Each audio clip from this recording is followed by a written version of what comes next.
男嘉宾吴先生41岁，来自浙江滴滴司机；女嘉宾于女士49岁，同样来自浙江，自由职业。来，有请两位，有请。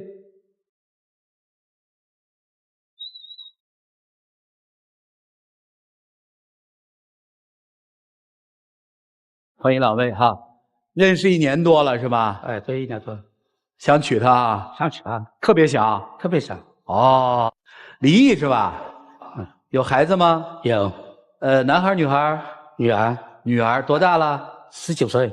你女儿知道他吗？知道，也喜欢他。哦，就谈了1年多，是不是？求过婚吗？我多次向他求婚。多次求婚？哎，半年左右，我多次向他求婚了。哦，那么想娶她哈？因为我离婚7年了。哦，看见人家过年逢节的都是成双成对的，对不对？哦，我们也想那个。哦，你也想成双成对，是这意思啊？好，你也单身哈？单身多久？我5年了。有孩子吗？有。跟您还是跟您？归前夫的。半年前就向你求婚了是吧？对的。你们俩咋认识的呀？我们是通过微信摇一摇认识的，他看见了我的微信名很特别，就加了我。你的微信名叫什么？摇个帅哥就嫁了。啊？摇个帅哥就嫁了。那你咋不嫁人家呢？不是摇了就嫁吗？他不帅是吗？不是，他开始没向我求婚，他半年以后才向我求婚的嘛。对，那你不是微信名叫摇个帅哥就嫁了？对。他算帅哥吗？在我眼中帅。帅哈？那就嫁呀。可是他有孩，问题是我都一把年纪了，还要我生小孩。你还想要个孩子是吗？对，我想有了自己的孩子喽，我们2个会更好。哦，所以你害怕是吧？49岁了，你说我再生孩子就是吧？对呀，我都一把年纪，他替我想过吗？是不是？万一我如果生小孩，万一出了个什么意外，他担当得起吗？哦，倒也是哈。哎，他从来不为我着想的这点。哦，如果他真心爱我的话，他不会让我生小孩的，都一把年纪了，还要我生。他要不让你生孩子，你就嫁他是吧？开始是这样想的。哦，你们俩生活在一个城市吗？他在永康，我在金华。异地啊？也不远的，1个小时的路程。每天见面吗？不每天见。异地恋？对。所以你想早点娶回家是吧？对对。孩子都知道你们的事儿吗？知道的。同意吗？同意的也是。孩子也同意。对，同意我们2个交往。同意交往。但是生小孩的事情我没有跟孩子们说。生小孩我就肯定不会跟他结婚的。不，咱别老说生孩子的事儿啊，就是结婚你同意吗？结婚，现在我也要考虑一下。为什么？因为他不放弃生小孩啊，他绝对不放弃的。又回到孩子问题上来了。对呀，所以我们就是为了生小孩过来的。今天是。为了生小孩。哎，对，那个，你们俩是异地对吧？对。这我问你啊，如果结婚以后住谁那儿？住我永康。你愿意去吗？因为我在金华，我老爸老妈需要我照顾的。所以其实你是不愿意嫁到他那儿的。他那边是我不想过去，那里可以说是我的伤心地，我前夫就是那里的。没想到摇一个又摇到那儿去了，是吧？哎，对。那要不然你去金华？那不可能的，我也有父母的。那你们俩较什么劲呢？你也不愿意去永康，你也不愿意去金华。就是我觉得这样挺好啊，他干嘛要向我求婚，要我生小孩？真是的。问你呢？为什么一定要这样？因为我想堂堂正正的，我们就一对夫妻。你们俩这样，有人说过你们吗？也有说过，说是有说你1年多了，怎么你个女朋友都不过来拜年啊那些？不愿意是吗？不是不愿意，因为我还没过门，是不是？那些亲戚的平时的时候见面是可以的，过年过节我肯定不会过去的。所以你有你的原则，对吧？对。那你想结婚吗？现在？想是肯定想的哇。肯定想，只要不让你生孩子，就结。也不是，他后来一段时间，他老是那个疑心病太重了。他还疑心啊？你疑心什么呀？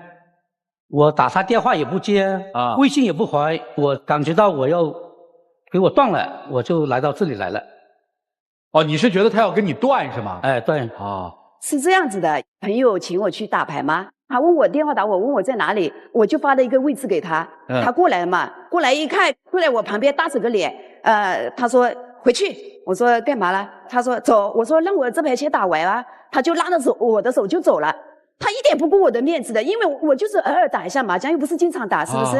哎，他就这样子不顾我面子。两个大男人呢在一起打麻将，同个系统啊？哎，你听，他就这样子的，两个大男人坐在我旁边，他就不喜欢了。后来我出去，我就很发火了，我就去抓他的头发，结果他没头发，我就火起来了，是不是？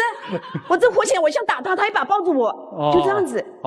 你还想打他呀？对呀，想抓他头发，结果他没头发，我又想去打。我以为是你把他头发抓光了呢啊，没头发也有好处。火起来了，那时候真的。这个怎么打麻将不是4个人，怎么2个男人？什么意思？他意思是说旁边有2个女的，2个男的这样子呢。他看到那2个男的就不高兴了，因为那2个男的是我朋友，我跟他们老婆也是好朋友嘛，都一起打麻将过的。除了打麻将，他这个我还有一个事情呢，就是一次我们同事聚会嘛，我们同事聚会是不能带家属的，他偏要跟去，结果我没办法带他去了。带他去以后呢，他又看到那个男同事跟我说笑笑，他又不高兴了，就要上去跟他们拼酒，因为我同事他们都是开车来的，是不是不能喝酒呀？他就说他们不给他面子，结果又闹得很尴尬。又不欢而散了喝了吗？后来他自己喝闷酒，喝了酒走了啊，大家都不喝了，坐在待在那里，没人说话了嘛。后来我不是跟你道歉了吗？是我的错啊。可是你太不给我面子了，这样子。怕他跑是吧？对。想不想跑？我还要考虑一下。他对你好吗？还可以的，其他方面都。其他方面还可以。对是啊。就是喜欢吃醋。对，是吧？还要生小孩。还有咱们不提这个。要提的，今天的事情就是为了生小孩才过来的。行吧，就不生小孩就行是吧？是不是这意思？也不是这疑心病太重，他不改也没用的。那生孩子的问题，生不生啊？生是我是要生的想。万一就是不能生了也不能生，我也不强求是吧？对。行了，这件事就过了。住哪儿啊？住我自己家里。我肯定不会过去的，因为我爸妈在这边年龄都大了，我爸妈都80多岁的人了，也难得陪他们一下，是不是？如果叫我去永康，我是不会过去，因为我尽管我自己。我也这么说啊，叫你爸爸妈妈接过来，我们一起生活。那我嫁过去，不可能爸爸妈妈也嫁过去的哇。你愿意让未来的岳父岳母跟你们一起生活？对呀。哎呀，这其实也挺好。他那边有家人有女儿的。这个是女儿我不现实的。女儿我懂事了，也长大了，她也要嫁出去的。我们要过好自己的生活啊。你喜欢她什么呀？喜欢她人是漂亮，也很好就是觉得人漂亮是吧？漂亮。对你好吗？好。他是一个过日子的男人吗？会过日子的。会过啊。对，我也是被他改动的。不是有一次晚上他发那个微信给我，问我睡了没有，我说睡不着，我说我想吃资疗。他就没反应了，我说怎么回事？一下子就没反应了，就在那等，睡了1个多小时，有人敲门了，咚咚咚在那里敲，我说谁呀？他说资料来了，我不相信，他从永康跑到金华来了，送过来了，晚上12点，厉害。对，所以我这样子才被他改动了，那时候是。她是一过日子的女人吗？也是过日子的女人。体贴吗？体贴。她打过你吗？打过哈？没打过，就是说而已，也有的。听明白了，就是其实你也有点想嫁。但是觉得又要生孩子，又有很多现实问题摆在面前，你又觉得不好嫁，是吧？对。你是觉得现实问题都能克服，是吧？对。好，那老师们你们看看怎么办吧，一起进入丘比特问卷。看似说生孩子这个好像是你们矛盾的这个核心点，但是你们现在冷静下来，翻回头来看，生孩子这件事儿其实是一个挡箭牌。它只是横在你们中间这样一个最大的问题，但在这个问题的背后有很多细枝末节的事情，就是2个人可能都守着各自的利益，不愿意为对方做一些改变或者牺牲。男方你说能承担得了女方嫁过去，然后包括让他的父母一起过去，可是你有没有想过，父母一把年纪80多岁，然后突然换到另外一个城市去生活，他们能不能适应得了？这不是说你一厢情愿大包大揽我能照顾得了。那个没考虑过。对他们父母一把年纪来说，老人都是不愿意挪窝的，都不愿意动的。那如果这样来说，那您为什么不带着您的家人到他的地方去呢？所以你不愿意牺牲，你守着自己的利益。女方也一样，你也不愿意放弃自己的利益为他牺牲。对于你们这个年纪来说，可能确实有很多现实的问题是没办法改变的，而且每一个人又过了这么长时间，都有自己的这个生活的习惯和这个轨迹。可能男生就有点太着急了，你可能就觉得人家长得好看，然后呢，可能身边的异性缘又比较好，所以呢就着急要结婚，再生个孩子就把你拴住了。但其实不是。如果真的心不在您这儿的话，怎么拴都拴不住的。所以我觉得还是考虑一下，愿不愿意为对方牺牲。如果真的愿意的话，可能很多问题就迎刃而解了，都不是要不要孩子那些事儿了。但如果真的不愿意的话，可能很多问题，现实的问题就变成了一道一道的桥梁，根本跨不过去。好吧，好，谢谢。我采访了大量的想要步入第2次婚姻甚至第3次婚姻的中年男女，其实他们在择偶时候提到的条件最多的：1. 对方的经济问题； 2. 子女是否同意； 3. 户籍问题。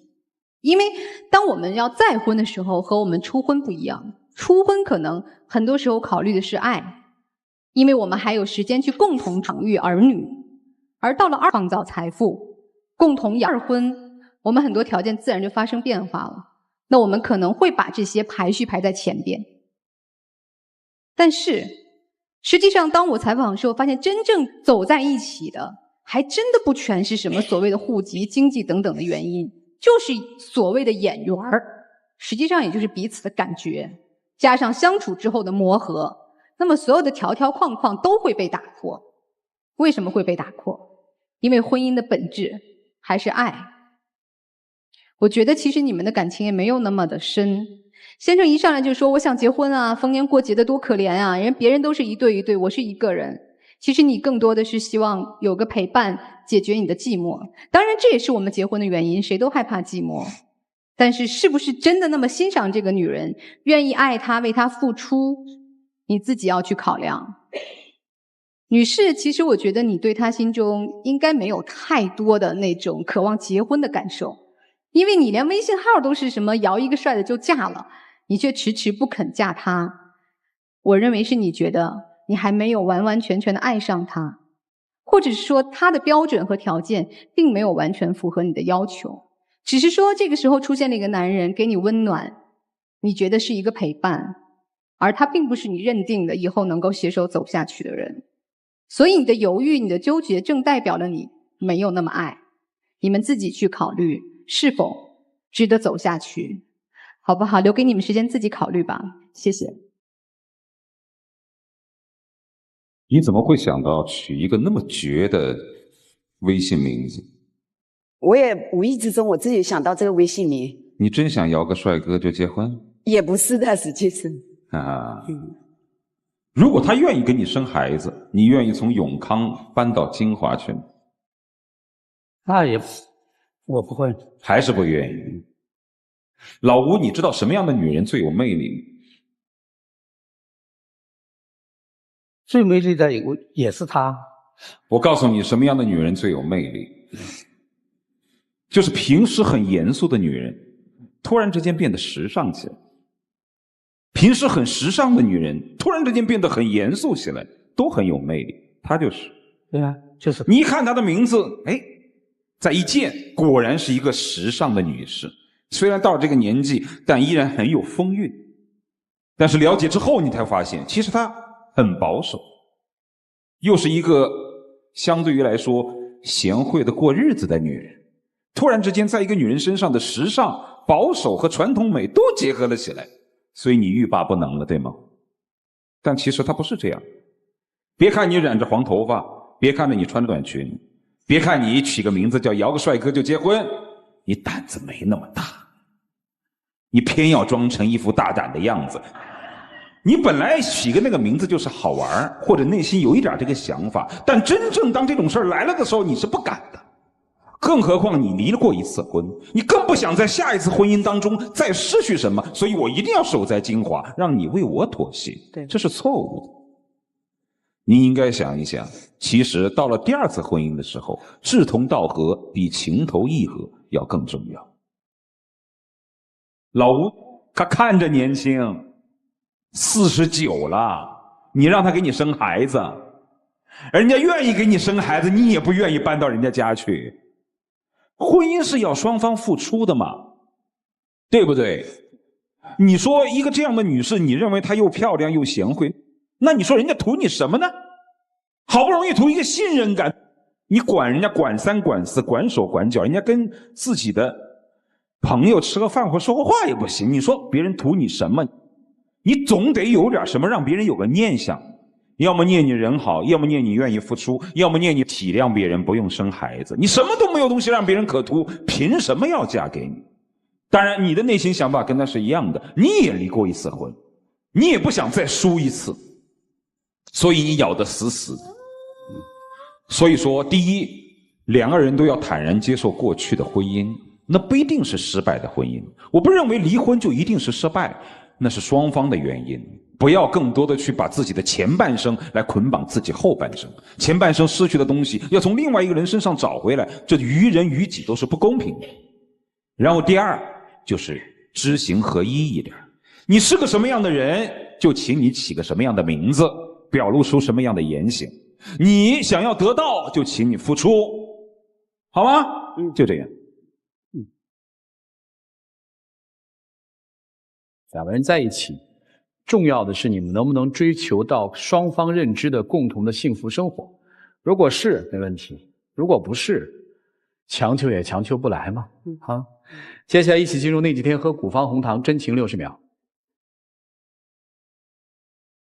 我会爱你的，我会带你家人和孩子，让我们过好下半辈子的生活。我还要考虑一下，我不想让孩子们担心，也不想让父母操心，也不想让我自己的后半辈子过得很累。我知道你以前对我的好，但是后半辈子我要好好的替自己规划一下。像你这样子一下子发脾气，一下子又哄我，我吃不消，因为我都一把年纪的人了，不是小孩。我需要真心真意的让我们好好的过下去的那一种，不是说生小孩的那一种。你老是不放，就一定要坚持要我生，我吃不消，这样子。反正你自己考虑一下，我是不会答应的生小孩子。啊，小孩生不生啊？还要生。行吧，回吧，谢谢两位，回吧。啊。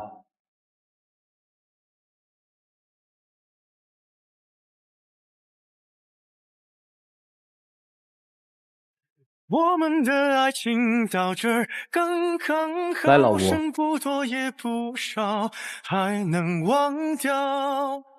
你还有话跟他说吗？我会一直在等你的。啊，还等他是吧？确定要等他。你要确定等他放不下的话，你可以再去追他，好吗？谢谢你啊，请回。